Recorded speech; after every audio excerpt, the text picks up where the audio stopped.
Good morning and welcome back to my ছোট্ট blog guys. আর আজকে সকালে তাড়াতাড়ি রেডি হয়ে আমরা চলে গেছিলাম চার্চে। যদিও আমরা তাড়াতাড়ি গেছিলাম, তবুও আমরা চার্চে ঢুকেছিলাম, একটু লেট হয়ে গেছিলো।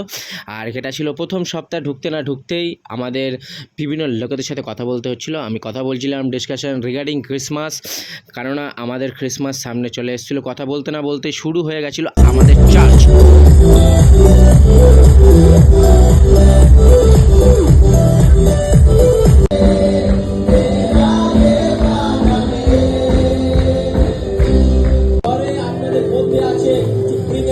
in your life today. আপনাদের জীবনে এক অদ্ভুত কাজ আমি করতে পারি। Amen. Amen. The name of Jesus.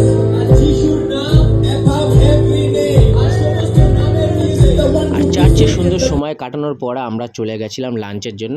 আর এই জায়গাটার নাম ছিল প্রোপোজ।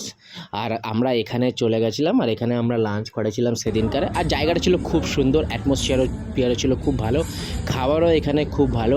আর আমরা এখানে লাঞ্চের জন্য যে one of the best place বলতে পারি, ভালো মোটামুটি খাবার। আর এখানকার অ্যাটমসফিয়ারটাও ছিল খুব সুন্দর। আর খাবার অর্ডার দেওয়ার মধ্যে খুব একটা বেশি টাইম লাগায় না, তাড়াতাড়ি নিয়ে আসে। মোমোটা এখানকার ভালো ছিল, আর চিকেনটা, যেটা আমি বেশিরভাগ সময় খাই। ড্রিঙ্কস ঠিক আছে, খুব একটা খারাপ না, ভালো। আর এখানকার ওয়ালে যে সমস্ত আঁকাগুলো ছিল সেগুলো ছিল খুব ভালো। তাড়াতাড়ি খেয়ে আমরা চলে গেছিলাম H&M-এ ফটো তুলতে, কারণ এখানে অফার চলছিল জামা কাপড়ের সমস্ত জিনিসে। কোথাও ছিল 5%, 10%, কোথাও অফার ছিল 20%, কোথাও ছিল আবার 30%ও। বিভিন্ন ধরনের জিনিস ছিল, নতুন স্টক এসেছিল, আরও হয়তো স্টক আসবে। যাই হোক, গিয়ে একটু রেস্ট নিয়ে আজকে দেখছিলাম খেলা, কেননা আজকে ছিল ফাইনাল। দেখতে দিনটাকে শেষ করলাম। বাই বাই, দেখা হচ্ছে পরের ভিডিওতে।